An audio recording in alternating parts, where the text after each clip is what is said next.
Dominant Protector. Credit to the author. 3,761-70. Ang mga pangalan po na nandito ay galing sa mga name generator.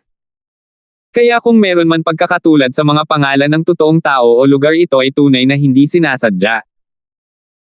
Ang 40 Pildores ay isa ng katawa-tawang numero, at kung inumin ni Terence ang dalawa sa kanila, kailangan niyang bigyan ang mga ito ng purong enerhiya araw-araw para sa kabuuang 60 Pildores. Ang pag-iisip lang ay sapat na para manghina ang mga tuhod. Ang hindi nila alam ay hindi lang ang mga buto nila ang gusto ni Terence, gusto rin niyang palaguin din sila nina Leandro at Chengmin, ang kanyang dalawang especially iya. Si Leandro ay may 15, si Chengmin ay may 10, si Randolph ay may 10, si Hernan ay may 10, at si Terence mismo ay may 40, iyon ay kabuuang 85 buto.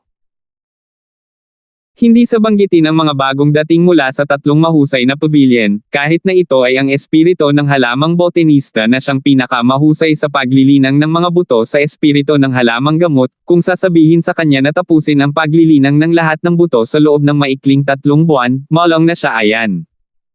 Anong biro? Aabutin ng 3 buwan upang linangin ang 85 buto ng damong espirito. Kahit na inilagay sila sa nursery ng spirit herb na may sapat na espiritong chi, hindi na kailangang mag-alala tungkol sa espiritong chi. Sa pamamagitan lamang ng pagbibigay sa kanila ng totoong chi upang pahinugan sila araw-araw, sapat na ito upang matuyo ang isang tao. Si Terence, sa kabilang banda, ay puno ng kumpiyansa. Huwag kalimutan na palagi siyang umaasa sa Jade Space, at ito ay isang makajos na tool sa pagdaraya para sa ganitong uri ng misyon. Sa mga tuntunin ng espiritual na enerhiya, ang konsentrasyon ng espiritual na enerhiya sa espasyo ng Jade ay tiyak na mas mataas kaysa sa lahat ng iba pang mga kuweba. Maging ang nursery ng espiritual na gamot, na napakayaman sa espiritual na enerhiya dahil sa hindi mabilang na tambak ng mga espiritual na Jade, ay mas mababa pa rin sa espasyo ng Jade. Sa mga tuntunin ng dalisay na enerhiya, si Terence ay mayroong Jade Space para lagyang muli ito. Kahit na ginamit niya ang lahat ng kanyang lakas para pakainin ang mga buto para mahinog ang mga ito, hindi ito magiging problema. Kahit na nasugatan siya sa ika-4 na round, hindi ito mahalaga. Pagkatapos niyang gumaling ng mabilis, hindi magkakaroon ng problema na maubusan ng purong enerhiya. Pagkatapos ng lahat, ang gustong gawin ni Terence ay ang maging medium sa pagitan ng Jade Space at ng mga buto. Ang kanyang chi ay napunan ng mas mabilis kaysa sa naubos, at siya ay natural na naiiba sa ibang mga tao na kailangang gumugol ng mga araw sa pagbawi pagkatapos ng labis na paggamit ng kanilang chi, at may panganib na bumaba ng isang antas. Hindi pa banggitin, si Terence ay may mas ligtas na paraan na hindi nangangailangan ng anumang pagsisikap. Huwag kang mag-alala, walang problema. Masisiguro ko ang survival rate. Sabi ni Terence na may kumpiyansang ngiti. Sige, naniniwala ako kay Boss Terence. Itinaas ni Hernan ang 2 kamay bilang pagsang-ayon. Matapos makita ang kamangha-manghang pagganap ni Terence, halos sinasamba niya si Terence nang walang taros ngayon. Kung hindi basta-basta kumikilos si Boss Terence, nangangahulugan ito na may kumpiyansa siyang gawin ito. Sa puntong ito, si Randolph ay nag-aalala pa rin na ma-overdraw ni Terence ang kanyang dalisay na enerhiya, ngunit wala siyang pagpipilian kundi ang magtiwala sa kanya. Sige, nakuha ko na. Gayunpaman, kahit na nahulaan na ng miserableng senior brother at Randolph na si Terence ay may sariling dahilan para gawin ito, ayaw nilang tatlo na malaman kung ano ang inaasahan ni Terence. Kung tutusin, gaano man sila kalapit, mas mabuting huwag nang magtanong tungkol sa mga bagay na maaaring may kinalaman sa mga personal na lihim. Kung kailangang malaman nilang tatlo, si Terence na mismo ang nagsabi sa kanila, hindi tinatago. Sa kabilang banda, kung tatanungin nila ngayon at hindi masabi sa kanila ni Terence, magiging awkward. Alam nila kung ano ang gagawin. Ang hindi pagtatanong ng hindi dapat itanong at hindi pakikinig sa hindi dapat marinig ang pinakapangunahing prinsipyo sa mga magsasaka. Pagkatapos ng lahat, ang kanilang pagkapribado ay madalas nakasama ang kanilang buhay at higit na mahalaga kaysa sa pagkapribado ng mga ordinaryong tao. Pagkatapos ng Terence, ang lahat ng mga baguhan ay nakatanggap ng kanilang mga buto, at sila ay binigyan ng lalagyan para palaguin ang mga ito. Saglit na nag-obserba si Terence at nalaman na ang sisidlan ay hindi makapagbigay ng chi sa sarili nitong, ngunit maaari nitong makuha ang chi mula sa nakapalibot na espasyo. Ito ay tulad ng isang normal na halaman na maaaring sumipsip ng tubig mula sa lahat ng direksyon sa pamamagitan ng mga ugat nito. Kahit na lumaki ito sa mga tuyong lugar, maaari pa rin itong magpanatili ng isang tiyak na dami ng tubig.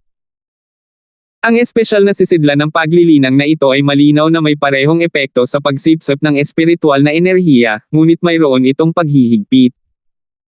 Ang bawat sisidlan ng paglilinang ay maaari lamang magtanim ng 10 binhing espiritual na damo sa isang pagkakataon. Kung sila ay nagtanim ng higit pa rito, sila ay makikipagkompetensya para sa espiritual na chi dahil sila ay masyadong malapit sa isa't isa at masyadong siksik.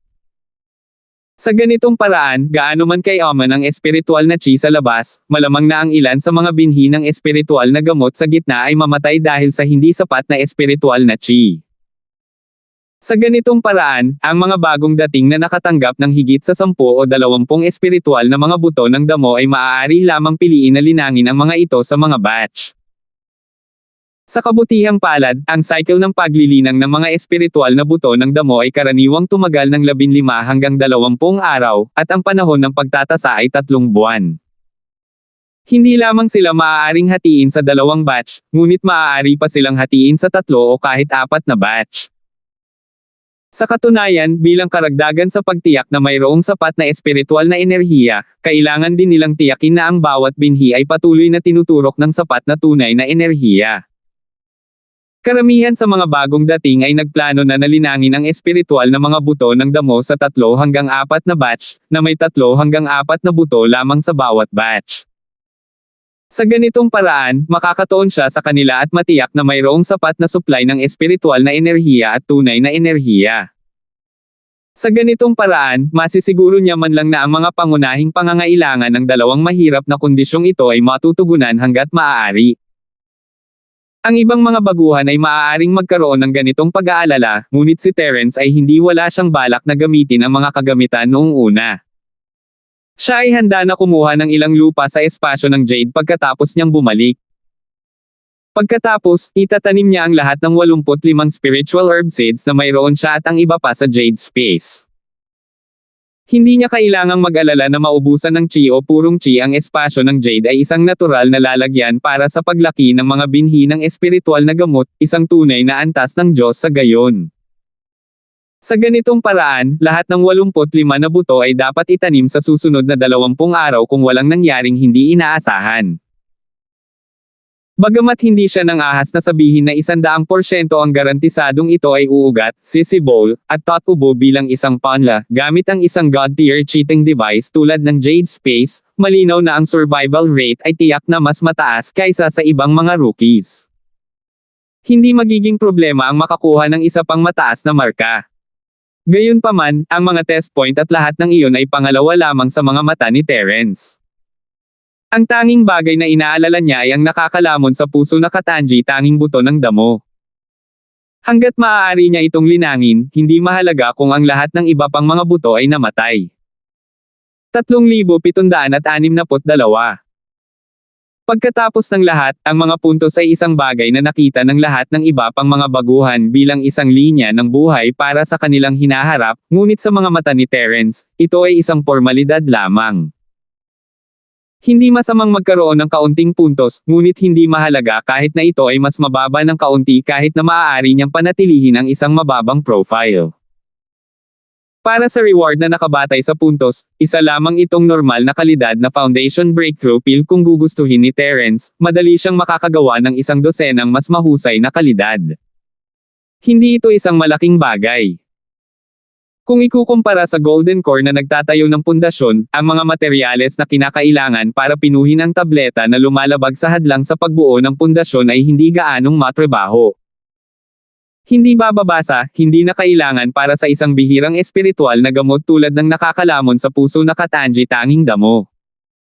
Hanggat nasa kamay niya ang espiritong si Jade, mabibili niya ito ng kaunting pagsisikap.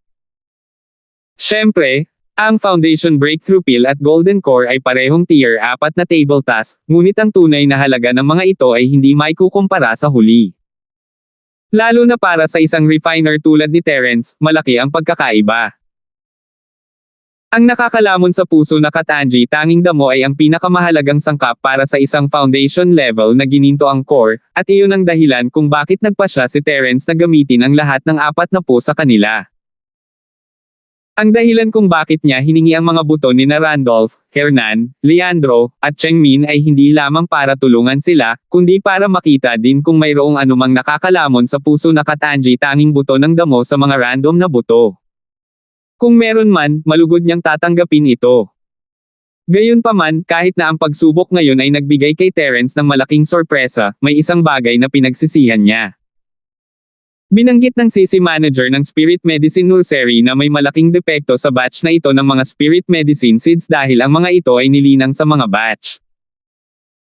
Kahit na ang pangkat na ito ng mga binhi ng espiritual na gamot ay maaaring matagumpay na linangin sa hinaharap, maaari lamang silang mabuhay bilang mga individual na binhi at hindi na makakapagparami pa ng anumang mga buto.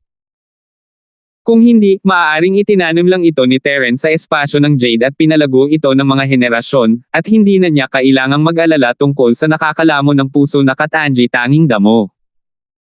Ngunit muli, ang walang sawang kasakiman ay ang pinakamasamang bagay na dapat gawin.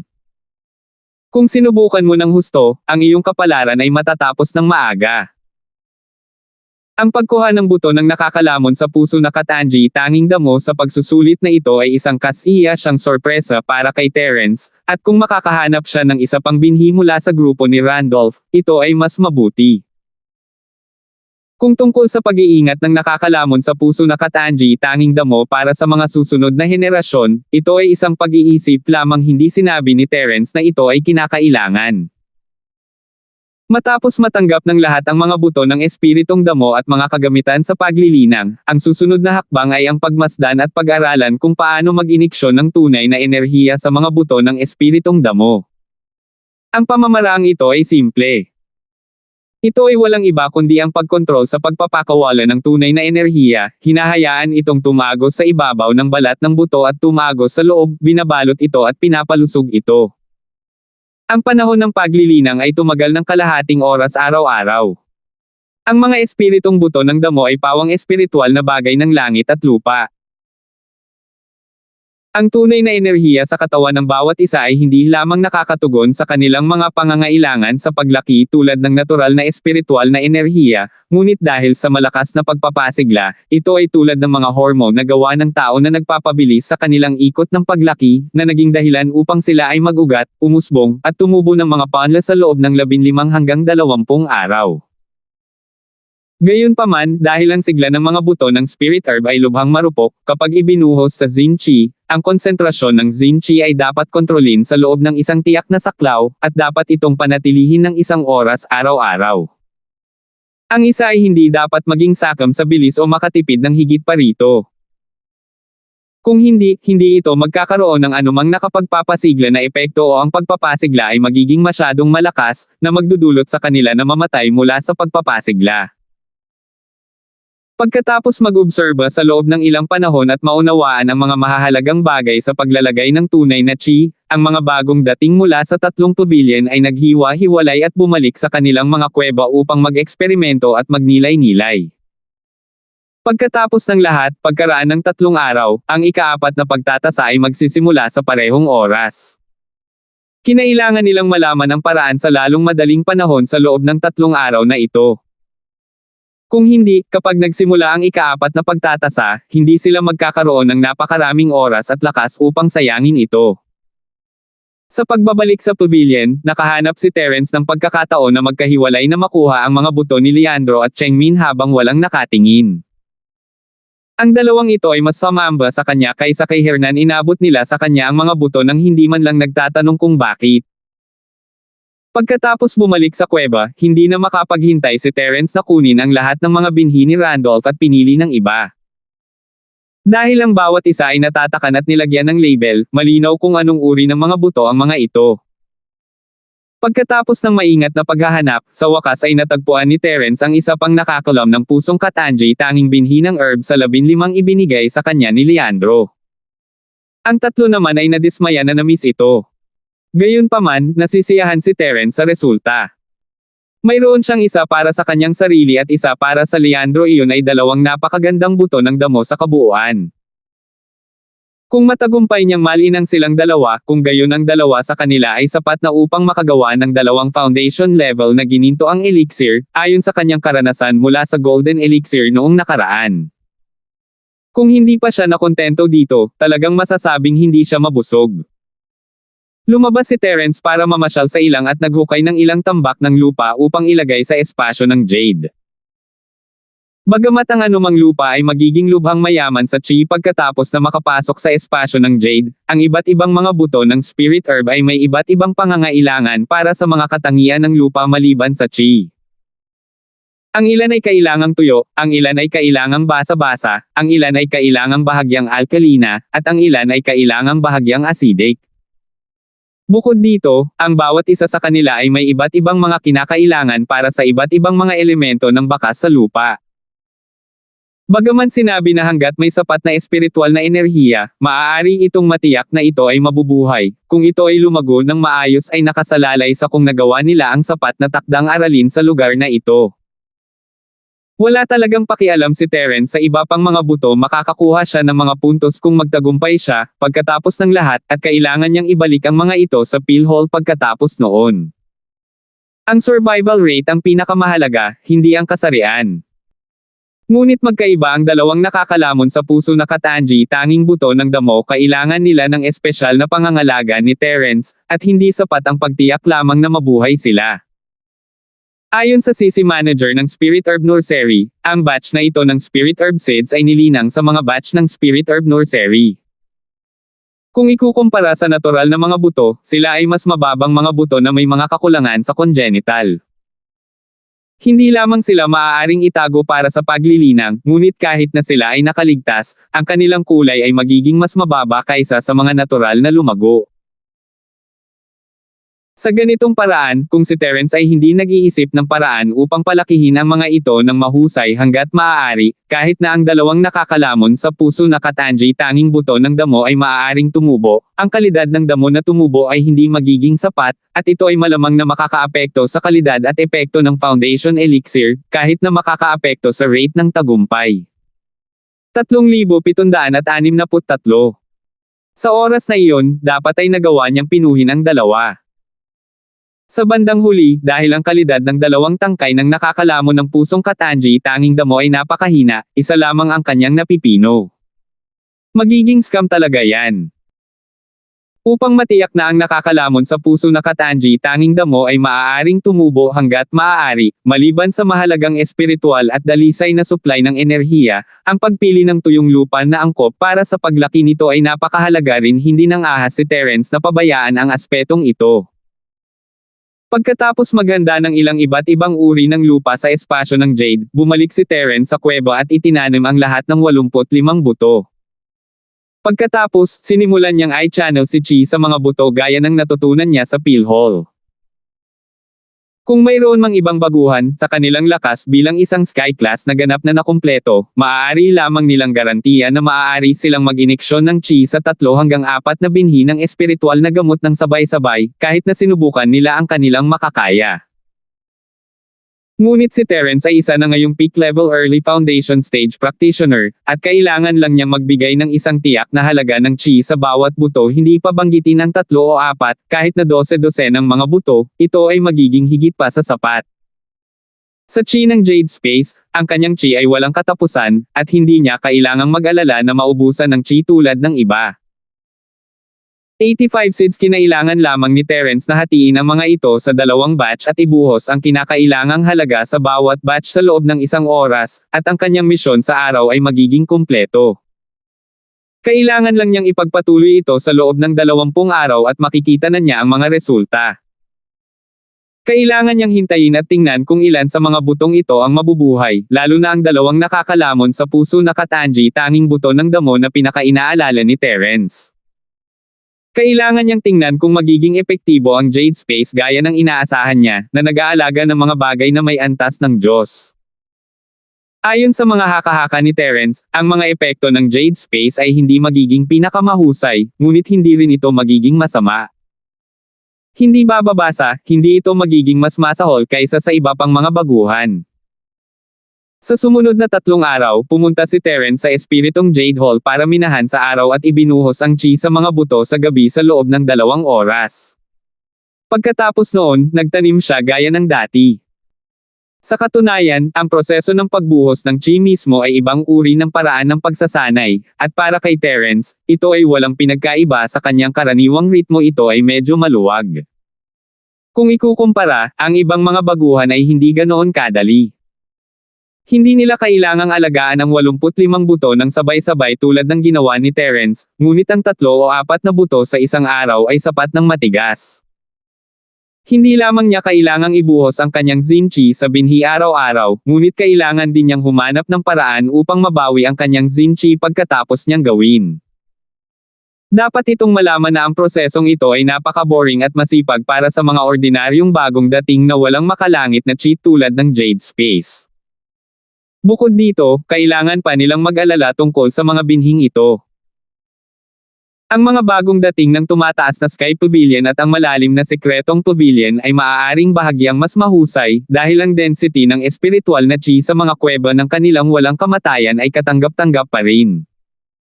Gayunpaman, mas malala ang mga bagong dating ng Green Cloud Pavilion. Hindi lamang nila kailangang tiyakin ang supply ng totoong chi araw-araw, ngunit kailangan din nilang mag-isip ng mga paraan upang madagdagan ang supply ng espiritual na chi. Ito ay isang napakahirap na gawain. Kailangang malaman ng isa na wala silang Jade Space tulad ni Terence, at hindi sila katulad ng Spirit Medicine Nursery sa Peel Hall, na nag-ahadjust ng mga Spirit Jade sa buong lupa para lang madagdagan ang konsentrasyon ng chi. Mayroon lamang silang ilang mga Spirit Jade sa kamay, at hindi nila kayang gamitin ang mga ito para sa kanilang sariling paglilinang. Gayunpaman, maswerte na ang mga puntos ng 3 dakilang Pavilion Rookies ay hiwalay na nakalkula. Hindi na nila kailangang makipagkompetensya sa tumataas na Sky Pavilion at sa misteryosong Pavilion. Hanggat kaya nilang malampasan ang mga baguhan ng sarili nilang Green Cloud Pavilion, sapat na ito. Ang kakulangan ng espiritual na enerhiya ay isang karaniwang problema para sa lahat. Kung ang lahat ng mga bagong disipulo ng Green Cloud Pavilion ay isabit ang kanilang espiritual na mga buto ng halamang gamot, hindi na ito mahalaga. Sa karamihan, walang makakakuha ng bahagi. Sa anumang kaso, ayos lang hanggat hindi sila nahuhuli sa iba. Ang paggawa ng makakaya at ipaubaya ito sa kapalaran, ito ang naisip ng karamihan ng mga bagong disipulo sa Green Cloud Pavilion. Araw-araw, nag-iisip sila ng lahat ng uri ng mga paraan upang matustusan ang espiritual na enerhiya sa mga buto ng damong espiritu.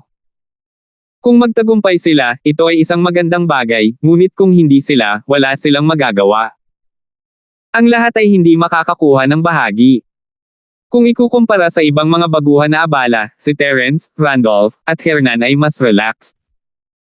Nasa Terence ang Jade Pendant at ang Spatial God Tool na maaasahan, habang si Randolph si Hernan ay nagbigay sa kanya ng kanilang mga binhi. Hindi na nila kailangang alalahanin iyon at kailangan lang nilang paghandaan ang ika-4 na pagsusulit. Ang hindi alam ni Terence ay sa 3 araw na ito, nagkaroon ng bagyo sa panloob na kalye ng palengke, at ang ugat nito ay siya. Sa araw na ito, malapit ng magtanghali, dumating sa Hong Chamber of Commerce ang isang magsasaka na mukhang binata ngunit higit sa 100 taong gulang.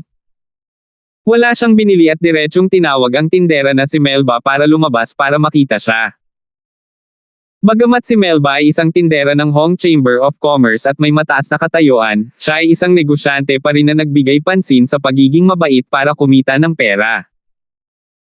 Bagamat medyo hindi siya comfortable nang marinig ang pagtawag sa kanya ng kabilang partido sa publiko, magalang pa rin niya itong inanyayahan sa pribadong silid. Maaari ko bang itanong ang iyong kagalang-galang na pangalan? Nagkusa si Melba na magtanong nang makita niya ang marangyang pananamit at hindi pangkaraniwang tindig ng kabilang partido. Sa hindi inaasahang pagkakataon, napataas ng kilay ang taong ito at sinabing may panunuya na mukha, "What's wrong?" Bilang tindero ng isang Chamber of Commerce, hindi mo man lang ako nakikilala, at may lakas ka pang makisalamuha sa North Island Market. Hindi ba itinuro sa iyo ng iyong amo na kailangan mong matutong magbigay galang sa peer bago magnegosyo?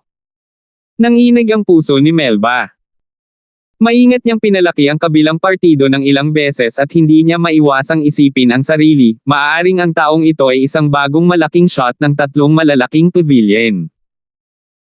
Totoong kailangang bumisita sa Hong Chamber of Commerce para magnegosyo, ngunit sa impluwensya at kapangyarihan ng Hong Chamber of Commerce bilang nangungunang Chamber of Commerce sa 5 malalaking isla ng Heaven Class, mas malamang na magkusa ang mga ordinaryong lokal na tyrant na bumisita sa kanila.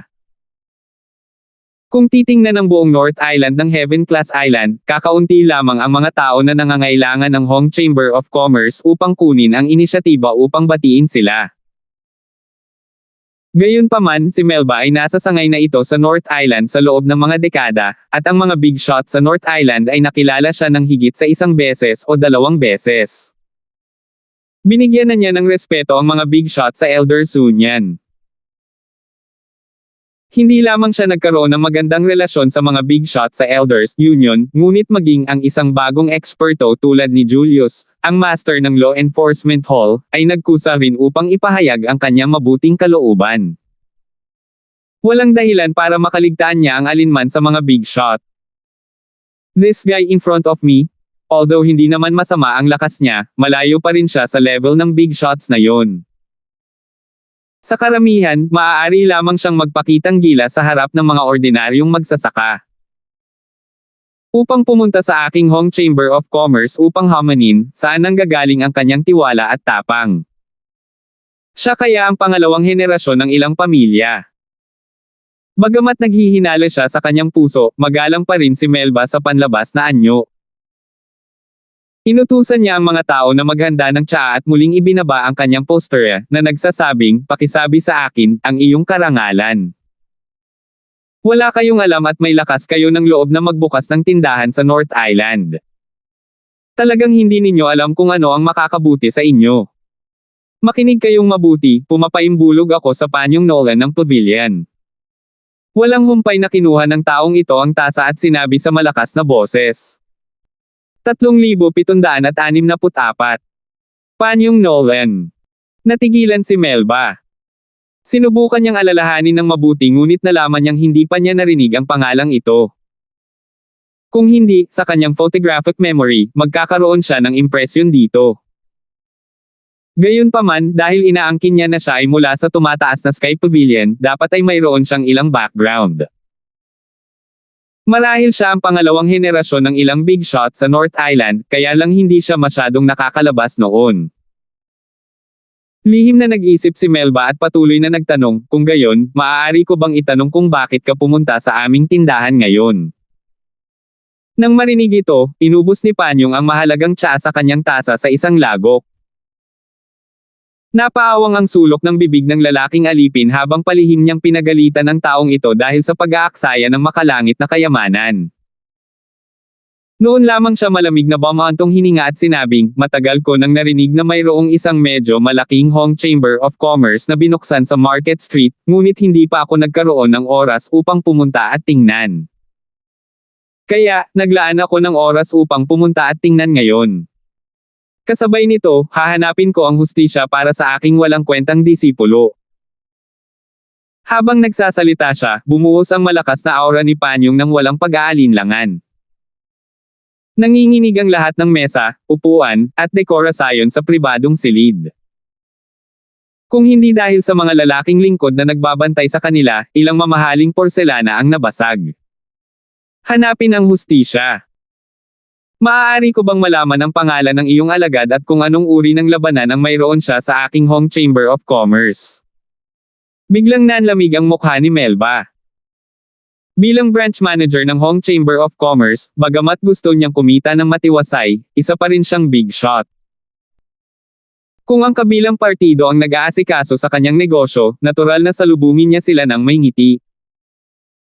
Pero dahil halatang narito siya para manggulo, hindi na kailangang yumuko at yumuko ang tuhod.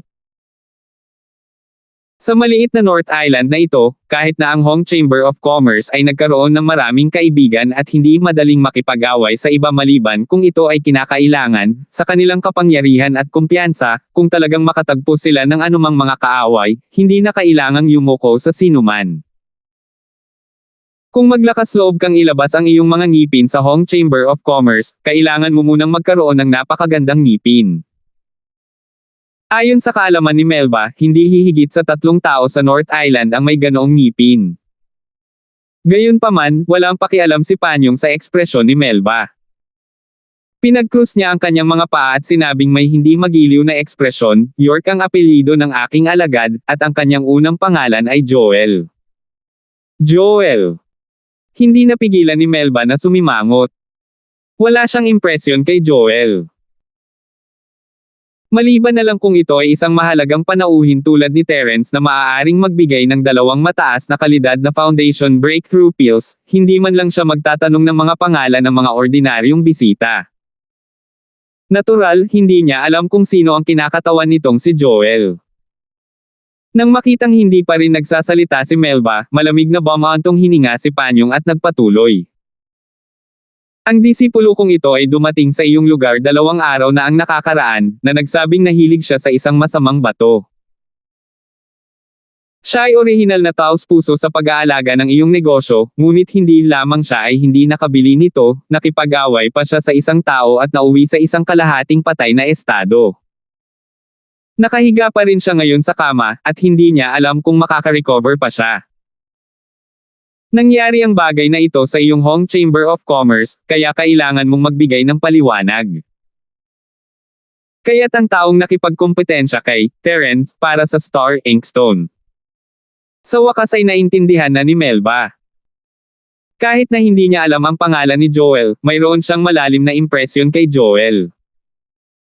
Sa kanyang kakayahang manghusga ng mga tao, hindi nakatakas si Joel sa kanyang mga mata, kahit na napakahusay niyang ibinalatkayo ang kanyang sarili. Ang binatang iyon mula sa tumataas na Sky Pavilion ay napakagaling magpanggap na manhid ng iba. Siya ay isang tunay na mapanlinlang na tao, at kahit na ang isang bahagyang walang karanasan na eksperto sa parehong antas ay mahuhulog sa kanyang mga trick. Gayunpaman, ang tunay na ikinagulat ni Melba ay hindi ang puntong ito, ngunit ang kahulugan sa likod ng mga salita ni Panyong. Ang mapanlinlang na si Joel na ito ay halatang pinagmamasdan ng Star Inkstone sa mga kamay ni Terence noong panahong iyon. Bukod dito, siya ay isang dalubhasa sa kalagitnaan ng foundation stage, habang si Terence ay nasa tuktok lamang ng unang bahagi ng foundation stage. Nagkaroon ng pagkakaiba ng isang antas sa pagitan nila. Dagdag pa rito, nagkunwari siyang mababaw at manhid ang kabilang partido. Sa teorya, halos walang pagkakataon si Terence na makatakas sa kanyang pagtugis. Kahit na sinadya ito ni Melba, naramdaman niyang hindi ito isinasa puso ni Terence sa ilang kadahilanan. Kung ang mga bagay ay patuloy na umunlad sa hinaharap, tiyak na magdurusa siya. Gayunpaman, siya ay isang negosyante lamang pagkatapos ng lahat, at imposible para sa kanya na maging masyadong tahasan. Kung hindi, gagawa siya ng inisyatiba upang saktan ang mga tao, na isang malaking bawal sa mundo ng negosyo. Gayunpaman, mula sa mga maikling salita ni Panyong, hindi lamang si Joel ay hindi nakakuha ng anumang kalamangan mula kay Terence, siya ay binugbog ng kalahati hanggang sa mamatay at nagdusa ng malaking kabiguan. Sa hitsura nito, kahit na pinag-isipan na niya ang misteryosong Terence na ito, minamaliit pa rin niya ito. Hindi lang siya nakapaglabas ng 2 supreme grade foundation breaking elixir, ngunit kaya rin niyang pumatay ng isang malakas at tusong kaaway. Ang mukhang ordinaryong Terence na ito ay ang tunay na makapangyarihang tao na nagtago ng kanyang lakas. Matapos pag-isipang mabuti ito, hindi napigilan ni Melba na makaramdam ng swerte. Malinaw na hindi niya naibigay ang spiritual jade card sa maling tao. Si Terence ay talagang isang taong may malaking potensyal na sulit na pamumuhunan. Sa huli, ang bawat espiritual na jade card na ginawa ng Merchant Union ay simbolo ng status at status sa buong 5 malalaking isla ng Heaven Class. Kahit siya, ang manager ng Hong Chamber of Commerce, ay hindi nakakuha ng marami sa kanila, kaya walang duda sa halaga nito. Para kay Melba, ang bawat espiritual na jade card na ibinigay niya ay isang mahalagang pamumuhunan. Kung ang ilan sa kanila ay lumubog sa dagat at walang balita sa kanila, ito ay isang kawalan. Gayunpaman, kung siya ay naging isang pangunahing customer na maaaring magdala ng malaking kita, ito ay magiging isang tubo. Bagamat si Terence ay itinuturing na isang out-and-out na pangunahing customer sa mga mata ni Melba dahil nakakapaglabas siya ng dalawang top-quality na foundation-breaking elixir, ito ay magiging isang napaka-fail na investment para kay Melba kung siya ay pinatay ni Joel ng basta-basta pagkatapos lumabas. Kung tutuusin, gaano man kahanga-hanga ang isang patay noong nabubuhay pa siya, hindi siya makakapagbigay ng anumang tubo sa kanya pagkatapos ng kamatayan. Gayunpaman, sa hitsura nito ngayon, ang Terence na ito ay hindi isang ordinaryong tao. Ito ay isang bihirang matalinong hakbang upang makagawa ng isang maagang desisyon na tumaya sa kanya. Nang makitang tahimik si Melba, hindi napigilan ni Panyong na sabihin ang galit, "Ikaw ang tindera dito, kaya sabihin mo sa akin kung ano ang nangyari." Bakit? Hindi siya naglakas loob na magsalita. O pipi ka? Habang nagsasalita siya, malapit nang magmukmak si Panyong nang sa wakas ay sumagot si Melba sa malalim na boses, "Pasensya na, bukas lang para sa negosyo ang humble store na ito." Ang may sama ng loob sa disipulo mo ay hindi itong humble store, kundi iba, kaya hindi naisip ng matandang ito na kailangan kang magbigay ng anumang paliwanag. Ano? Walang kinalaman sa'yo. Nagalit si Panyong kaya tumawa siya, "Wala itong kinalaman sa iyo. Kung gayon kanino ito may kinalaman?"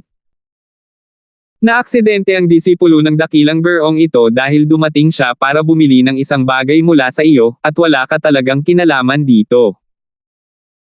Habang nagsasalita siya, biglang tumayo si Panyong at hinampas ang mesa, nanunuya, "Marami na akong nakitang walang prinsipyong mga ngalakal na tulad mo. Sok! Ang lakas ng loob mong paglaruan ako ng malalaking tindahan na nambubuli sa mga customer, bulag ka. Ito ay kapaki-pakinabang laban sa mga ordinaryong tao, ngunit laban sa akin. Bakit hindi ka lumabas at alamin kung saan ako nanggaling? Sa tingin mo ba ay matatakot dito ang dakilang tagapangasiwang deacon ng tumataas na Sky Pavilion? 3,765. Ang taong ito ay ang supervising deacon lamang ng tumataas na Sky Pavilion. Nang marinig ito, hindi napigilan ni Melba na palakihin si Panyong muli gamit ang kakaibang ekspresyon. Mukhang normal na tao ang lalaking ito, pero bakit ang tanga niya? Talagang nangangahas na ay bully ang Hong Chamber of Commerce ng isang tumatayog na deacon na nangangasiwa sa pavilion. Saan nanggaling ang tiwala ng lalaking ito? Saan nanggaling ang tapang na ito? Dapat ko bang sabihin na ang taong ito ay talagang matapang, o dapat kong sabihin na siya ay ignorante at walang takot, at hindi alam ang kahulugan ng mga salitang Hong Chamber of Commerce? Ayon sa Loika, dapat malaman ng sino mang may kaunting katalinuhan at kaalaman kung anong uri ng pag-iral ang Hong Chamber of Commerce. Hindi sila dapat maging ignorante sa ganitong lawak. Ang tinatawag na supervising deacon ng tumataas na Sky Pavilion ay katumbas ng isang miyembro ng Law Enforcement Hall sa tumataas na Sky Pavilion. Isa siyang espesyal na sugo na ipinadala ng Law Enforcement Hall sa 3 malalaking pavilion. Gayunpaman, sa katotohanan, kailangan niyang tanggapin ang dalawahang pamumuno ng 3 malalaking pavilion at ang Law Enforcement Hall. To put it bluntly, kaya niyang pangasiwaan ang lahat, pero kailangan niyang sundin ang gusto ng mga nakatataas sa magkabilang panig. Wala siyang autonomiya. Maaari lamang niyang takutin ang mga ordinaryong disipulo, ngunit sa katotohanan, kung ang isang disipulo ay gumawa ng isang maliit na pagkakamali, ang 3 malalaking pavilion ay kailangan pa ring gumawa ng desisyon maliban kung ito ay isang malaking pagkakamali. Gayunpaman, direktang makikialam ang Law Enforcement Hall, at wala itong kinalaman sa nangangasiwa na deacon. Sa makatuwid, ang kapangyarihan ng isang nangangasiwa na deacon ay hindi maliit. Sa harap ng Hong Chamber of Commerce, ang status na ito ay hindi katumbas ng halaga ng isang umut-o. Maging si Shangguan Tianhua, ang Pavilion Master ng tumataas na Sky Pavilion, ay kailangang tumingin sa Hong Chamber of Commerce. Paano maglakas loob ang isang nangangasiwa lamang na deacon na pumunta sa Hong Chamber of Commerce at makipag-usap ng malaki? Maling gamot ba ang ininom ng lalaking ito? O nakalimutan niyang inumin ang gamot niya ngayon? Hindi nila alam na si Panyong noon pa man ay mayabang at mayabang. Siya ay nagtatrabaho sa likod ng bulwagan ng bundok at bihirang makipag-ugnayan sa labas ng mundo maliban sa kanyang disipulong si Joel. Sa mga nagdaang taon, siya ay nasa isang estado ng closed-door cultivation upang makalusot. Kamakailan lamang ay nagtagumpay siya sa kanyang closed-door cultivation at inilipat pabalik sa tumataas na Sky Pavilion upang kunin ang mahalagang posisyon ng supervisor deacon. Gayunpaman, ilang araw lamang pagkatapos niyang pumalit, ang kanyang nag-iisang disipulo, si Joel, ay binugbog ng kalahati hanggang mamatay. Bilang kanyang amo, syempre, kailangan niyang manindigan para sa kanya. Sa proseso, nagdagdag si Joel ng langis sa apoy at nagudyok ng ilang salita, kaya naman naparito siya upang humingi ng hustisya. Bago ito, bagamat narinig niyang binanggit ng mga tao ang pangalan ng Hong Chamber of Commerce, hindi niya ito isinasapuso. Isa lamang itong walang prinsipyong mga ngalakal na nagbukas ng kanyang negosyo para apihin ang mga ordinaryong tao. Sa harap niya, ang supervisor deacon ng tumataas na Sky Pavilion, wala lang. May backer siya. Damn it, sino ba ang walang backer? Paano siya maipapadala sa tumataas na Sky Pavilion mula sa isang ordinaryong alagad ng law enforcement hall nang walang anumang suporta? Higit pa rito, si Panyong at ang kanyang dalawang kapatid ay malalim na nakaugat sa entablado ng langit sa North Island, kaya kadalasan ay walang prinsipyo sila sa kanilang mga aksyon. Kaya naman nangyari ang eksena sa harapan niya. Ang marangal na Hong Chamber of Commerce ay talagang hinarang ng isang maliit na supervisor na deacon. Ito ang unang pagkakataon sa mga dekada na nakatagpo siya ng hindi maipaliwanag at pambihirang bagay. Hindi alam ni Melba kung tatawa o iiyak. Gayunpaman, bagamat natutuwa ito ni Melba, sinubukan pa rin niyang pigilin ang kanyang pagtawa at seryosong nagtanong, kung gayon, sa palagay mo, ano ang dapat na patungkol sa bagay na ito? Nagsalubong ang kilay ni Panyong at nagkunwaring magnanimous, huwag mong sabihin na kinukulit kita. Paano ito? Binayaran mo ako ng 1,000 espiritual na jade bilang kabayaran sa pinsala. Bilang karagdagan, sabihin sa akin ang background ng taong nakipag-away sa aking disipulo para sa bato 2 araw na ang nakakaraan, at makakalimutan natin ang bagay na ito. Paano naman? Matapos marinig ito, si Melba at ang iba pang mga katulong sa shop ay hindi napigil ang tumawa. 1,000 espiritual na jade. Talagang naglakas loob ang lalaking ito na hilingin ito. Ang tanga na ito na hindi alam ang kalawakan ng langit at lupa, ang pagpunta dito ngayon para panindigan si Joel ay isang kasinungalingan, gusto niyang samantalahin ang pagkakataong makuha ang espiritual na jade para sa kanyang sarili. Ipagpaumanhin mo, hindi ako papayag sa alinman sa iyong dalawang kahilingan. Nang makitang tila galit si Panyong dahil sa kahihiyan, sa wakas ay sumagot si Melba. Kahit na siya ay isang negosyante na nagbigay ng partikular na atensyon sa pagiging magiliw na kumita ng pera at hindi kailanman gagawa ng mga kaaway sa kabilang partido maliban kung ito ay talagang kinakailangan, mayroon pa rin siyang mga prinsipyo at pangunahing linya sa lahat ng bagay. Malinaw na hindi niya sila bibigyan ng 1,000 piraso ng espiritual na jade. Kung hindi, kung gagawa siya ng isang pamarisan, ang Hong Chamber of Commerce ay hindi makakapagnegosyo sa hinaharap at kakailanganing maghintay upang bigyan ang mga tao ng espiritual na jade araw-araw. Tungkol sa pagsisiwalat ng pagkakakilanlan at background ni Terence, hindi banggitin na hindi siya malinaw tungkol dito, kahit na alam niya, tiyak na hindi siya magbubunyag ng isang salita mula sa kanya. Kung mas mahalaga ang isang customer, mas bibigyan nila ng pansin ang kanilang privacy. Pagkapribado ang naging buhay ng kanilang linya ng trabaho. Kung nilabag nila ang mga patakaran, sisirain nila ang reputasyon ng kanilang Hong Chamber of Commerce. Ang mga kahihinatnin ay magiging mas seryoso kaysa sa pangangikil ng 1,000 espiritual na jade. Wala ni isa sa kanila ang maaaring makipagtulungan. Malinaw na hindi inaasahan ni Panyong na makakatanggap ng ganoong sagot. Hindi na niya nagawang itago ang tuwid na mukha at sinabing may masamang ngiti. Kilala mo ba kung sino ang kausap mo? Sa palagay mo ba ay maaari mong i-bully ang iyong mga customer at walang makakapigil sa iyo? Sinasabi ko sa iyo, kung asar ka sa akin, kailangan kong isara ang iyong tindahan bukas. Sige, subukan natin. Hihintayin ko ang araw na isara mo ang Hong Chamber of Commerce. Hindi na nilayo ni Melba na maging magalang sa kabilang partido at direktang sumagot sa malamig na boses. Talagang naglakas loob na magsalita ng walang pakundangan at hilingin sa Hong Chamber of Commerce na magsara ang isang tumatalon lamang na deacon na nangangasiwa sa pavilion. Ang lalaking ito ay talagang ina ng tulala na nagbukas ng pinto para sa isang tulala sa sukdulan. Yo, medyo mayabang ka. Kung tutuusin, tindera ka, pero kung tutuusin, isa ka lang utusan na nagnenegosyo. Talagang naglakas loob kang Aiden ang ngipin mo sa Panginoong ito, ayaw mo talaga ng mukha. Agad na nagalit si Panyong at diretsong binasag ang mesa sa tabi niya sa alabok gamit ang palad.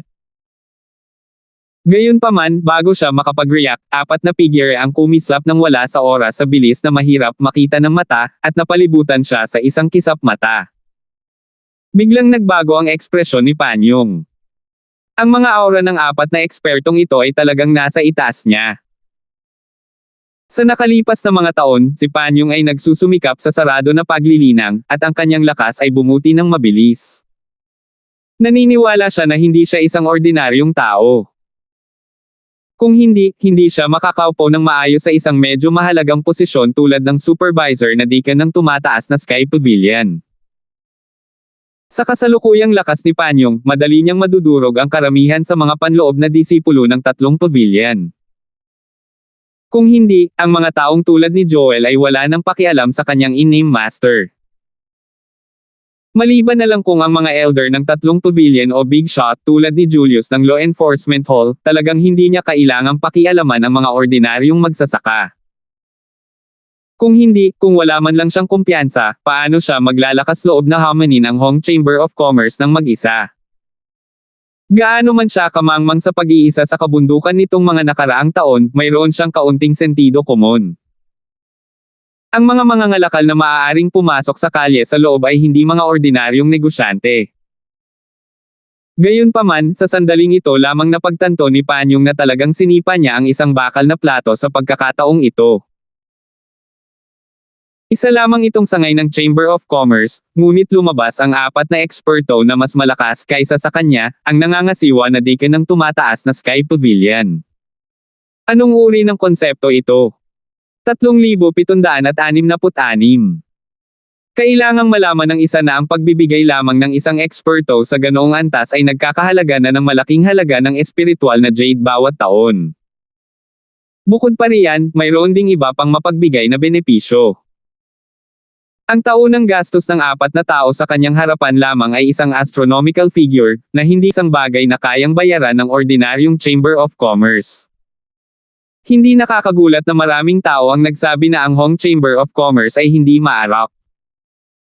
Maging ang kanyang alagad na si Joel ay sadyang pinaalalahanan siya na huwag mag-abala pagdating niya sa Hong Chamber of Commerce. Kailangan niyang maging magalang at makapagtanong tungkol sa pagkakakilanlan at background ng tao noong araw na iyon ay isang malaking tagumpay na.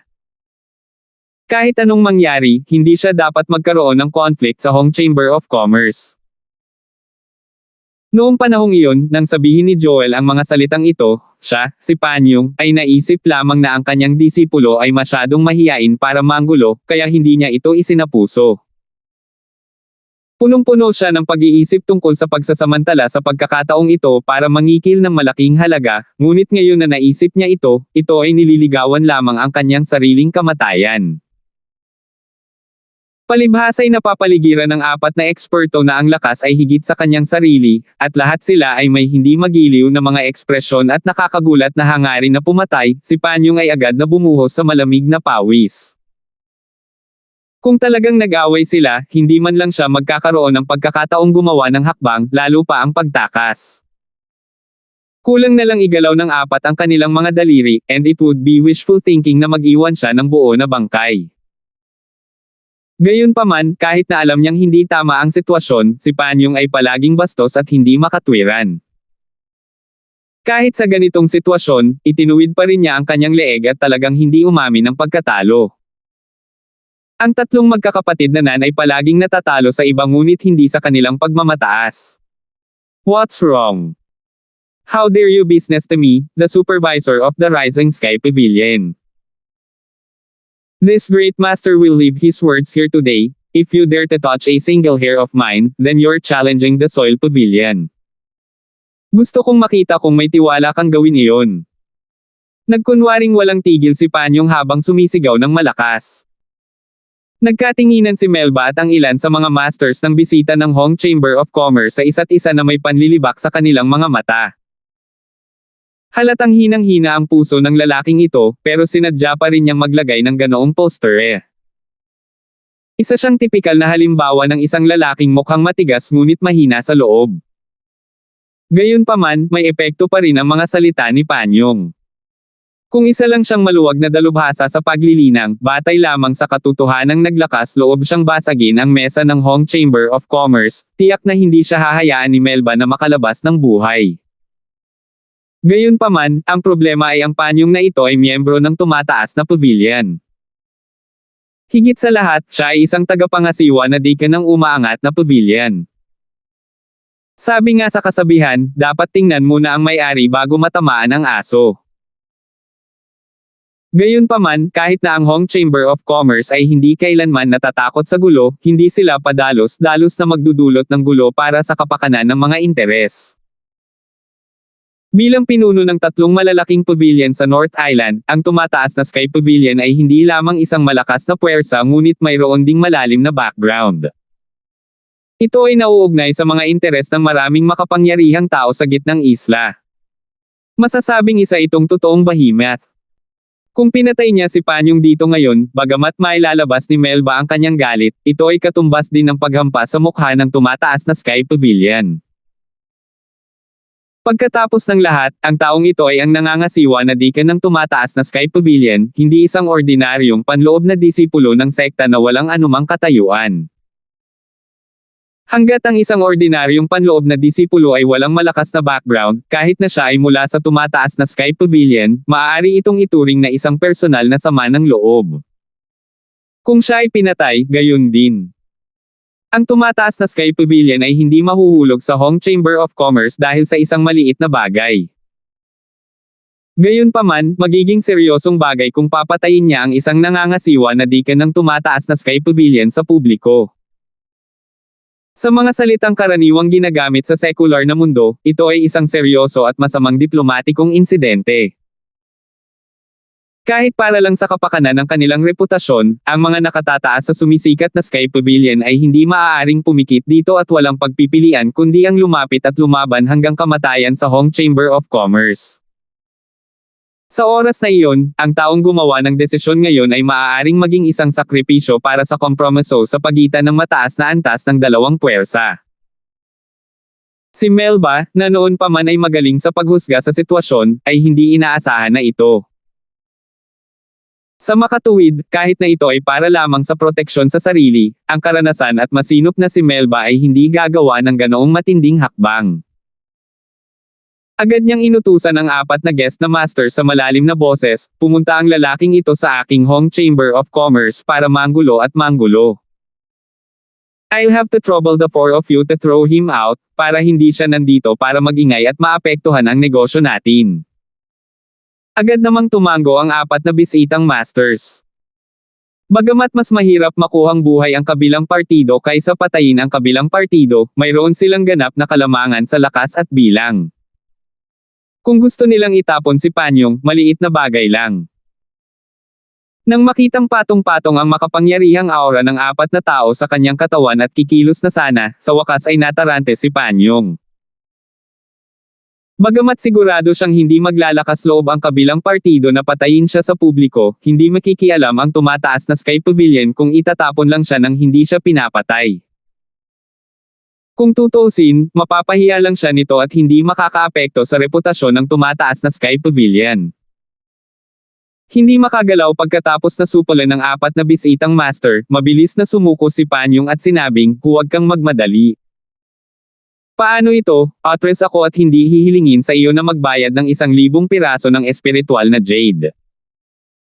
Hihilingin ko lang na sabihin mo sa akin ang pagkakakilanlan at background ng taong nanakit sa aking alagad. Ito ay dapat na makatwiran at patas, at hindi ko hahayaang magdusa ka. Lahat ng naruroon ay napangiti sa kanyang sinabi. Kasuklam-suklam talaga ang taong ito. Ang alam lang niya kung paano sumuko sa huling sandali. Anong ginagawa niya kanina? Gaya ng inaasahan, isa siyang duwag na nang-aapi sa mahihina at natatakot sa malalakas. Tumawa si Melba at tumingin sa paligid sa iba pang mga bisita na naakit sa kaguluhan na dulot ni Panyong. Agad siyang natigilan. Ang tanga na ito ay lumikha ng magandang pagkakataon para sa kanya na mag-advertise at hubugin ang matayog na imahe ng Hong Chamber of Commerce. Seryosong sinabi kaagad ni Melba, sa aming Hong Chamber of Commerce, ang privacy ng sinumang bisita ang aming lifeline. Hindi namin ito maihahayag sa sinumang walang kaugnayan. Kaya, ang iyong kahilingan ay lubhang hindi makatwiran sa aking opinyon. 4 na pinarangalan ng mga bisita, maaari na kayong kumilos ngayon. Agad namang tumango ang 4 na bisitang masters at kumilos. Sa pagharap sa pinagsamang lakas ng 4, si Panyong ay hindi man lang nakagawa ng ingay. Direkta siyang binalot ng 4 na layer ng walang katulad na malakas na zinchi at hindi makagalaw. Kasabay nito, binuksan na ng katulong ang bintana sa ikalawang palapag. Hindi man lang nakatiis si Panyong at diretsyong itinapon sa labas ng bintana na parang basura. Bang! Bang! Ang mga tao sa ibaba ay agad na sumigaw sa alarma at nagmamadaling gumawa ng paraan para sa isang bakanteng espasyo, na hinayaan si Panyong na bumagsak sa lupa ng walang awa. Nahulog siya hanggang sa makakita siya ng mga bituin at nahihilo. Matapos ang mahabang panahon sa pagkatulala, si Panyong ay pilit na bumangon mula sa lupa sa pagkatulala. Inabot niya at hinawakan ang ulo niya. Talagang napuno ito ng dugo. Nasa isang sorry state siya. Nasugatan siya. Nasugatan talaga si Panyong. 3,767. Ayon sa sentido komon, itinapon lang siya mula sa ikalawang palapag. Kahit na ang isang ordinaryong tao ay hindi magiging kaawa-awa, lalo pa ang isang makapangyarihang magsasaka na tulad niya. Ngunit ang problema ay ang talagang nagtapon sa kanya ay hindi ang taas ng ikalawang palapag, kundi ang malakas na tunay na enerhiya na sadyang binalot ng 4 masters sa kanya. Hindi man siya napatay ng mga ito, sapat na ang epekto ng suntok na ito para magdusa siya. Kung ito ay ang kanyang disipulong si Joel, isang mid-foundation stage expert, kung gayon hindi ito magiging kasing simple ng pagkahulog. Mamatay sana siya sa lugar, duguan mula sa kanyang 7 siwang. Sa ilalim ng mausisa o nagngangalit na mga tingin ng mga dumadaan sa paligid, hindi maiwasan ni Panyong na mataranta at magalit pagkatapos niyang mag-react. Bagamat hindi siya naglakas loob na umatake, tinuro niya ang bintana sa ikalawang palapag at magmumura na sana. Gayunpaman, bago pa siya makapagmura, 4 na malalakas na aura mula sa itaas na palapag ang nakalock na muli sa kanya. Ang layunin ng pagpatay ay nagbabadya. Kung siya ay bahagyang bastos sa oras na ito, tila anumang oras ay papatayin siya ng 4 na bisitang masters na ito. Bagamat pinahahalagahan ng mga negosyante ang pagiging magiliw na kumita ng pera at sigurado si Panyong na hindi siya papatayin ni Melba ngayon, iba ang 4 na guest masters na ito. Si Melba ay isang negosyante, ngunit silang 4 ay hindi. Sila ay mga opisyal na panauhin lamang na namamahala sa mapayapang mga bagay sa mga kritikal na sandali. Ang Hong Chamber of Commerce ay walang gaanong kapangyarihan sa kanila. Bukod dito, lahat ng mga eksperto ay may sariling pagmamataas. Kung ang isang payaso na tulad ni Panyong ay patuloy na hinahamon ang kanilang pagpaparaya, ang pagpatay sa kanya ay kasing dali ng pumatay ng manok. Ito ang pribilehiyo ng isang dalubhasa na kinikilala sa mundo ng paglilinang. Kahit na ituloy ng tumataas na Sky Pavilion ang bagay na ito, wala itong silbi.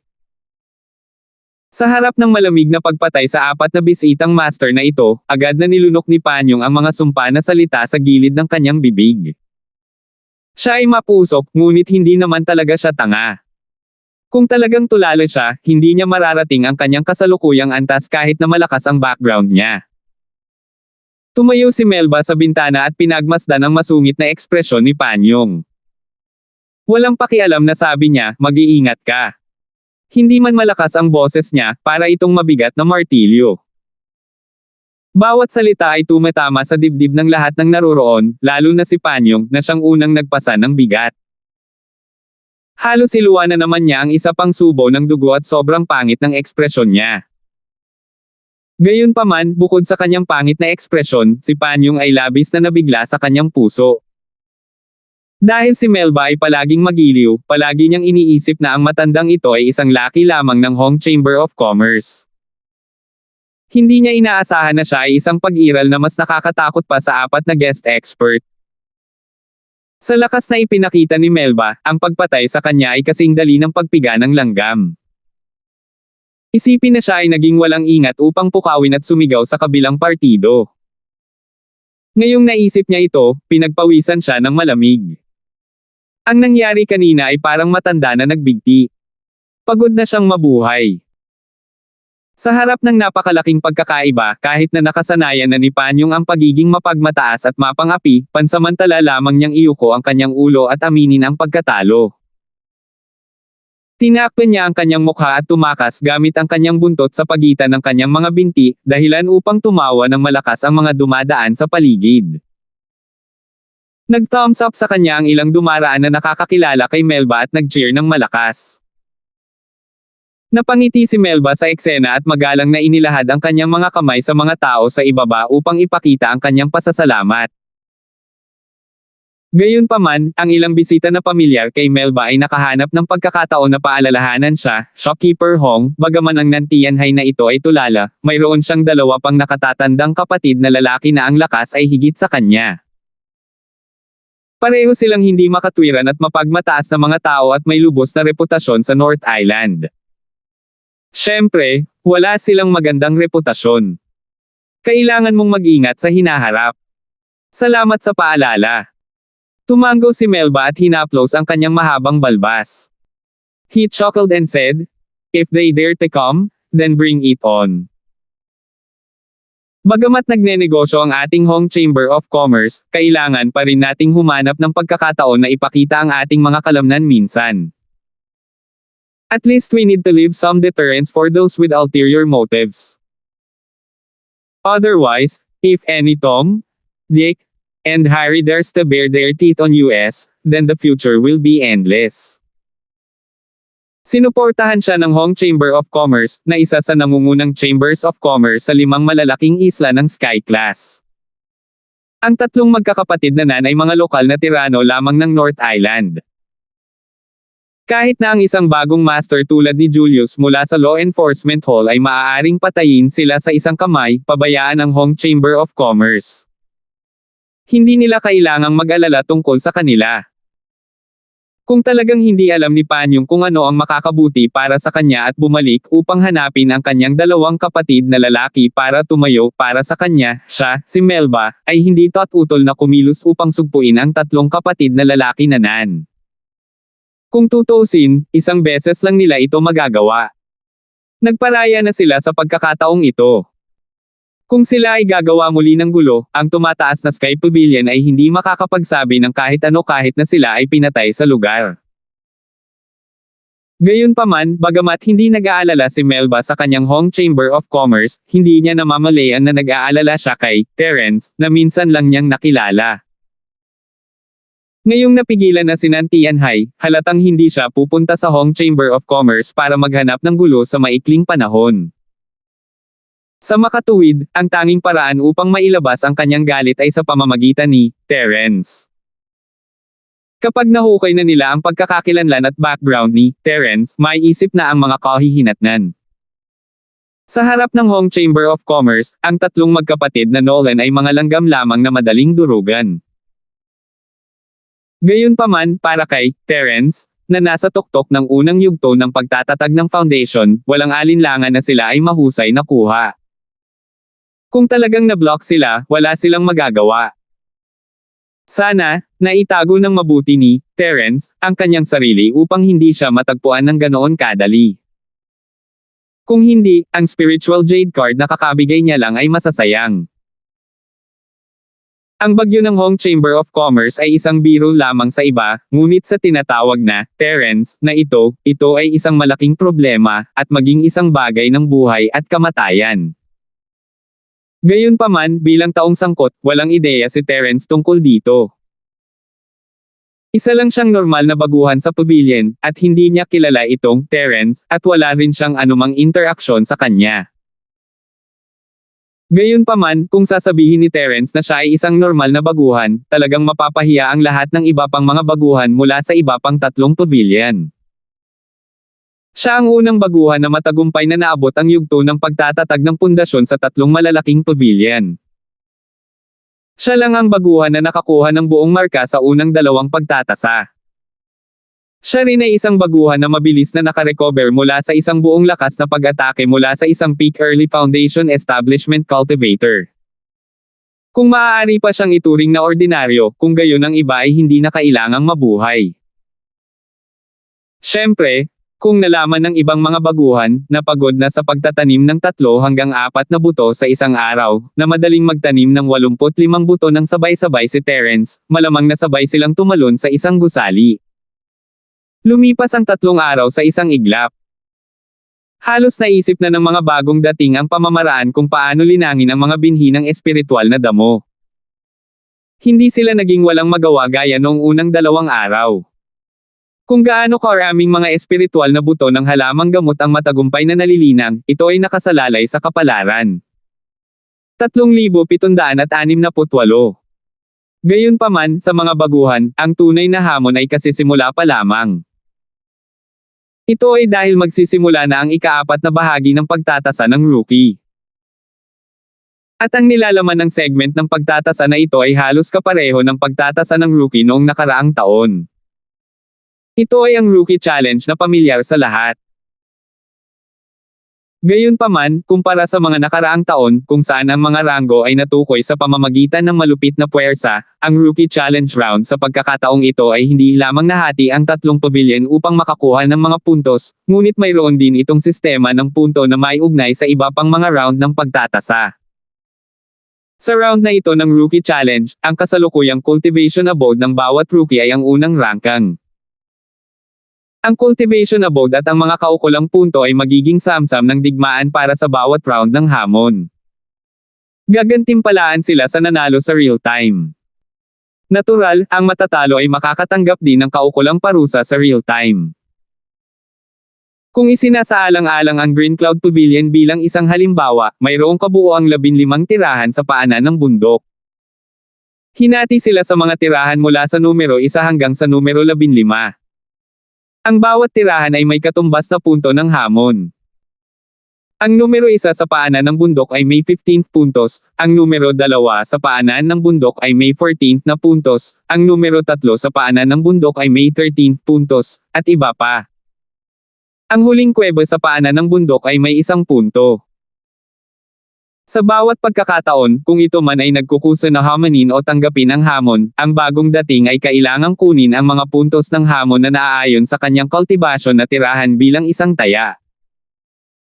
Kung nanalo ang challenger, makukuha niya ang challenge points ng kabilang partido at ang cultivation ng kabilang partido. Kung matalo ang challenger, mawawala ang sarili niyang mga puntos sa hamon at ang tirahan ay mananatiling pareho. Siyempre, ang mga tirahan lamang na may mababang ranggo ang may karapatang hamanin ang mga tirahan na may mataas na ranggo, at hindi makatanggi ang kabilang partido. Kung ito ay isang mas mataas na ranggo na tirahan, hindi nito hamanin ang mga tirahan na mas mababa ang ranggo kaysa sa sarili nito.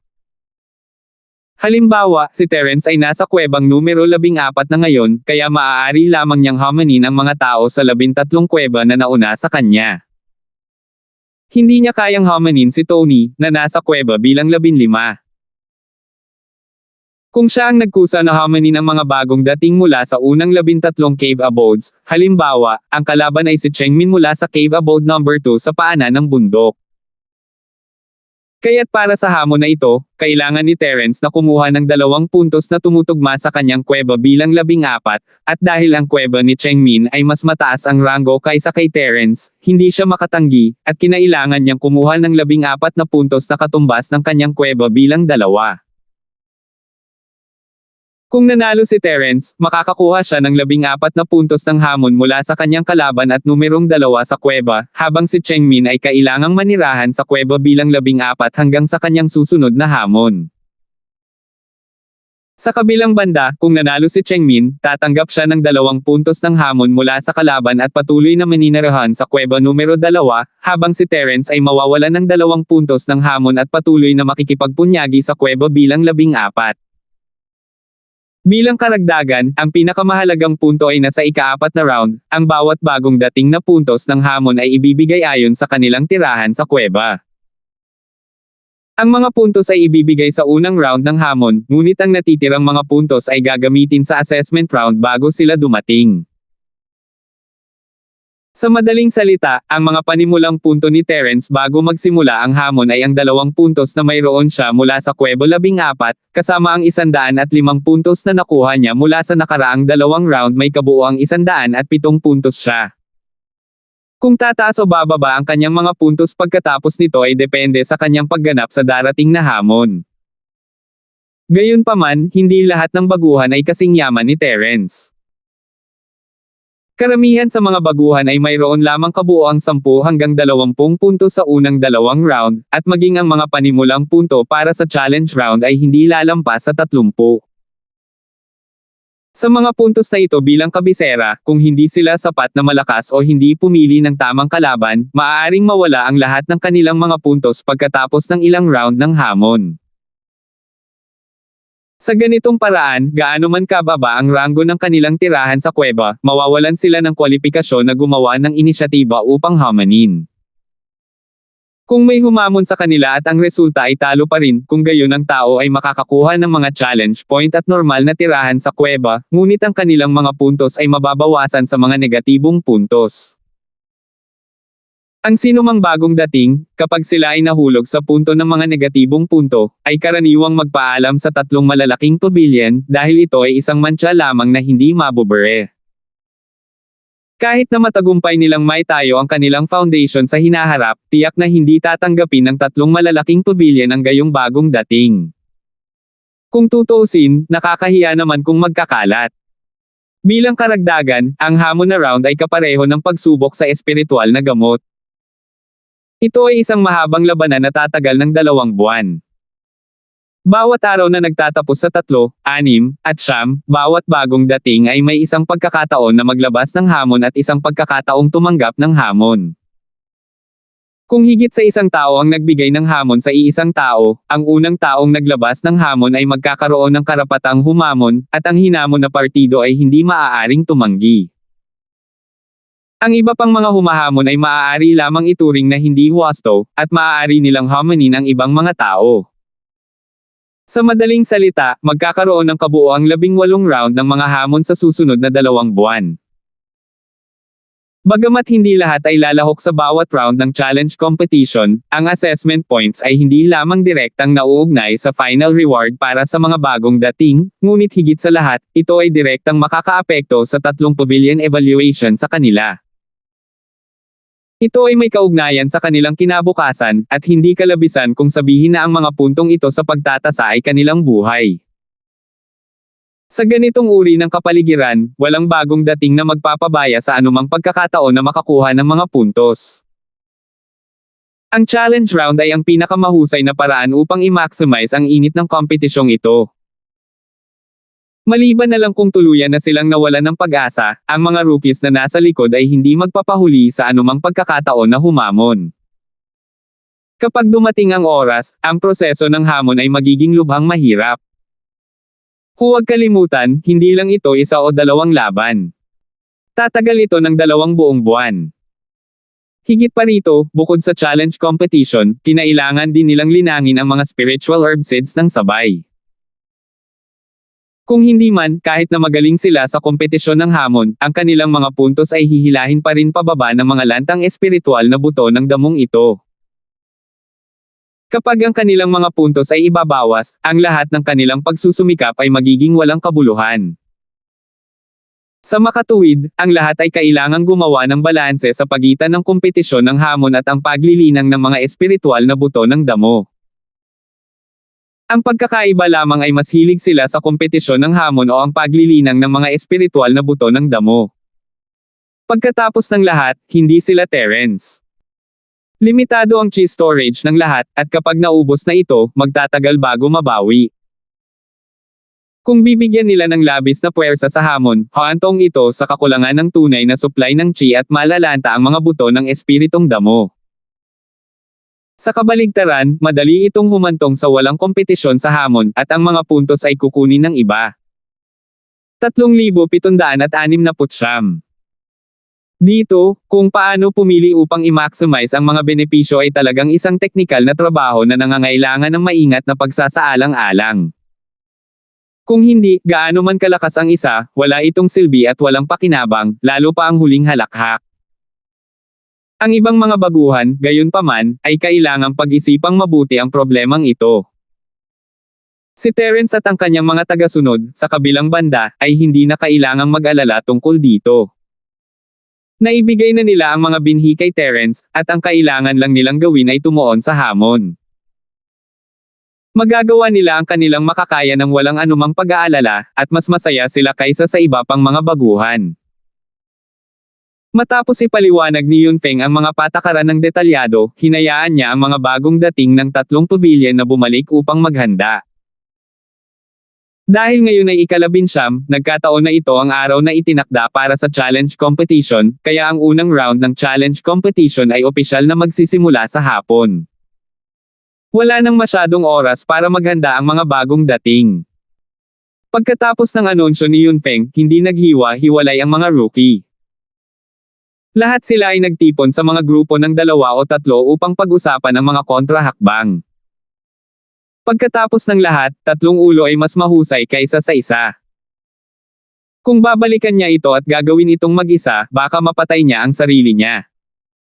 Kahit na hindi sila naging tapat sa isa't isa dahil sa kanilang mapagkompetensyang relasyon, may makukuha pa rin sila sa talakayang ito. At least hindi sila pababayaan. Medyo kakaiba ang rules ng challenge na ito. Hindi ko talaga maintindihan. Napakamot ng ulo si Hernan sa pagkalito habang kinakausap niya si Terrence at ang iba pa. Si Randolph na tumango bilang pagsang-ayon, medyo. Karaniwan, ang mga ganitong uri ng hamon ay simple at direkta. Subukan ng iyong makakaya na hamonin ang pinakamataas na posisyon hanggat maaari, hindi katulad ngayon, kung saan mayroong lahat ng uri ng mga paghihigpit, na pumipigil sa mga tao na lumabas ng lahat.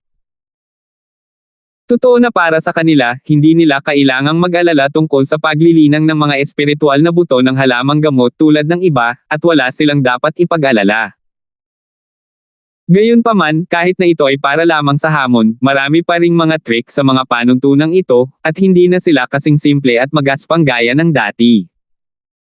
Halimbawa, ang hamon sa round sa oras na ito ay tatagal ng 2 buwan. Kahit na wala silang pakialam sa supply ng tunay na chi para sa mga spiritual herb seeds, kailangan pa rin nilang ipamahagi ito ng makatwiran. Kung hindi, kung mag-exert sila ng sobrang lakas sa simula, wala itong silbi kahit na pansamantala silang makakuha ng mga puntos.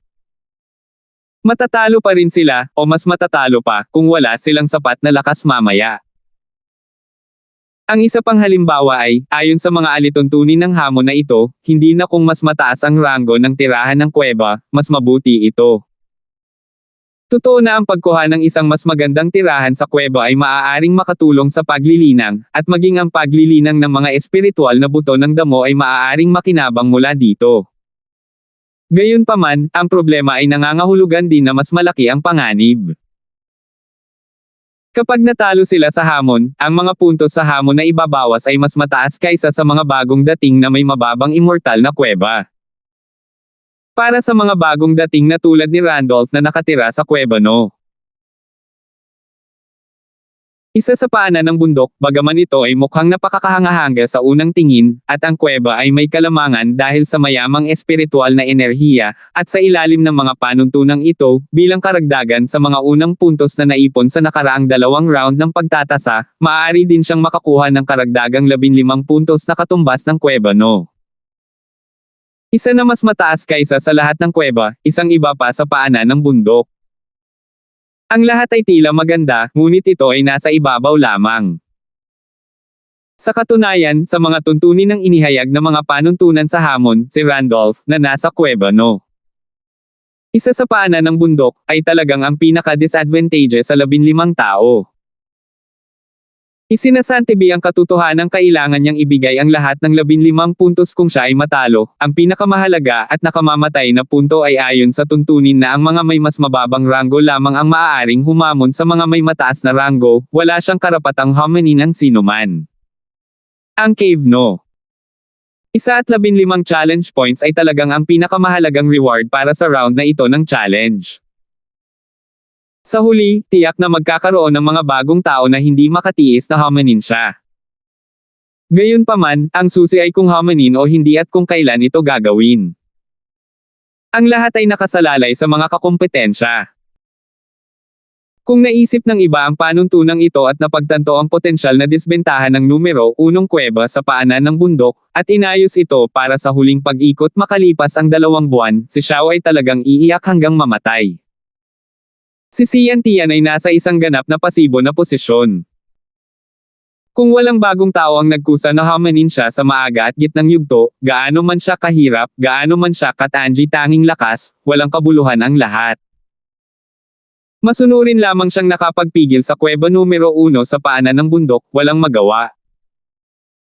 Sa kabilang banda, si Tony, na kasalukuyang nasa huling lugar, ang kuwebang numero 15, ay tila may pinakamasamang kuweba.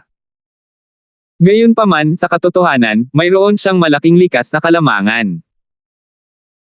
Maaari niyang gawin ang inisyatiba upang hamanin ang sinumang bagong dating ng Green Cloud Pavilion, at sa parehong oras, maaari niyang sundin ang kanyang sariling kalooban at ritmo upang mapakinabangan ang mga puntos na nakuha sa segment na ito. Upang magbigay ng isang simpleng halimbawa, kung siya ay may ganap na kumpiyansa sa kanyang sariling lakas, pagkatapos ay sa susunod na 18 round ng kompetisyon, siya ay ganap na makakapigil sa unang 4 na round. Sa ganitong paraan, walang sino man ang maaaring hamanin siya, at ito ay isang ganap na ligtas na posisyon. Ang susunod na 14 na round ay magsisimula sa Cave Abode No. 14 sa paanan ng bundok. Hamanin ng bawat round ang isang tao mula sa itaas hanggang sa huling round ng hamon, kung saan haamon ang tao sa kuweba na tirahan no. 1 sa paanan ng bundok. Sa ganitong paraan, kung kaya niyang mapanalunan ang lahat ng ito, makakakuha siya ng mga puntos ng tuloy-tuloy sa bawat round, at mas maraming puntos ang makukuha niya sa susunod. Ang mapaghamong kuweba no. 14 sa paanan ng bundok ay nagkakahalaga ng 2 puntos ng hamon, ang kuweba no. 13 ay nagkakahalaga ng 3 puntos ng hamon, at sa wakas, ang kuweba no. Isang ay nagkakahalaga ng 15 puntos ng hamon. Sa kabuuan, mayroon silang kabuoang 119 na puntos. Ito ang hamon sa round. Isinasantibi ang katotohanan na ang ibang mga tao ay nagkusa na hamanin at ibigay ang kanilang mga puntos. Sa teorya, ang pinakamataas na bilang ng mga puntos na maaari nilang makuha ay higit na mas mataas kaysa sa nakaraang 3 round na nakumpleto na o nasa progreso. Hindi dapat kalimutan na kahit si Terence, na nakakuha ng buong marka sa parehong unang 2 round, ay mayroon lamang kabuoang 105 puntos. Malayo pa siya sa theoretical full marks para sa challenge round. At kung may iba pang mga bagong dating na nagkusa na hamanin at mamigay ng mga puntos sa prosesong ito, ang mga puntos na makukuha nila sa huli ay mas mataas pa kaysa rito. Siyempre, ang buong score na ito ay sa teorya lamang. Pagkatapos ng lahat, ang pagkakaiba sa lakas sa pagitan ng mga bagong disipulo ay hindi masyadong malaki. Maliban kung ito ay isang tulad ni Terence, na nasa tuktok ng unang bahagi ng foundation stage at sadyang itinatago ang kanyang lakas, magiging lubhang mahirap para sa ibang mga disipulo na manalo sa lahat ng laban. Kahit na para kay Tony, na nasa maagang yugto na ng yugto ng pagtatayo ng pundasyon, hindi pa rin maliit ang kahirapan. Walang paraan na magiging madali si Terence sa kanya, at kahit wala si Terence, si Randolph at si Hernan ay makakalusot sa unang bahagi ng foundation stage sa loob ng 2 buwan sa tulong ng foundation peel. Sa panahong iyon, nasa parehong antas na sila, at kaka-advance lang nila hindi pa nagtagal. Magkapareho sila ng panimulang linya, at mahirap sabihin kung sino ang mananalo o matatalo kung lalaban sila. 3,770. Gayunpaman, kahit na ganoon ang kaso, si Tony, ang may-ari ng kuweba No. 15 sa paanan ng bundok, ay talagang nasa pinakakapaki-pakinabang na posisyon sa susunod na challenge round. Walang duda tungkol dito. Maliban sa kanya, walang sino man ang posibleng makakuha ng theoretical full score na 119 na puntos. Ito ay magiging mas mababa lamang kaysa dito, walang mas mataas. Ito ay isang likas na kalamangan na hindi mababago ng anumang pagsisikap. Mula sa puntong ito, nang kunin ni Terence ang unang kuweba mula sa kanya at ibigay sa kanya ang pinakamasamang kuweba, bilang 15, sa kanyang unang araw sa Welcome Pavilion, si Terence ay gumawa ng pabor sa kanya sa ilang kahulugan. Kung tutuusin, walang mag-aakalang magkakaroon ng ganoong panuntunan ang challenge round. Sa harap ni Randolph at ang mga reklamo at kalituhan ni Hernan, ang kahabag-habag na nakatatandang kapatid na lalaki ay nagsuri. Sa katunayan, ang intensyon ng mga tuntunin ng hamon ay napakalinaw. Gusto nilang hikayatin ang mga bagong dating na makipaglaban sa iba hanggat maaari. Pagkatapos lamang ay makakakuha sila ng maraming puntos hanggat maaari. Sa ganitong paraan, makikita nila ang potensyal at pagkukulang ng bawat bagong dating sa pinakamalawak na lawak. Ang mga puntos na makikita ay magkakaroon din ng halaga bilang isang sanggunian. Tama. Kung hahabulin mo lang ang mas mataas na ranggo, wala itong silbi kahit na magtagumpay ka sa hamon. Pagkatapos makakuha ng 15 puntos, matutulad ka lang kay Randolph, na hindi kayang magkusa na humamon at tumugon lamang sa hamon. Sa halip, mas mabuting magsimula sa mas mababang ranggo at hamanin ang mas mataas na ranggo ng paisa-isa. Sa ganoong paraan, mas marami kang makukuhang puntos. Nang marinig ito, biglang napagtanto ni Hernan ang isang bagay at sinabing, kung ganoon, ang mga taong tulad natin na nasa mababang ranggo na tirahan sa kuweba sa simula ay may kalamangan. Siya ay nasa kuwebang numero 13 sa paanan ng bundok. Maliban kay Terence sa cave number 14 at Tony sa cave number 15, nagkaroon siya ng kalamangan sa iba pang mga baguhan sa Green Cloud Pavilion. Tama. Basta't isa-isa mong hamanin ang mga tirahan, dapat ay malaki ang tsansa mong makakuha ng maraming puntos gamit ang iyong kasalukuyang lakas. Sabi ni Terence sabay tango. Hehe, hindi ko ine-expect na ang isang pangit na tirahan na tulad natin ay magkakaroon ng ganoong pakinabang. Mukhang hindi nawala ng saysay ang nakaraang buwan.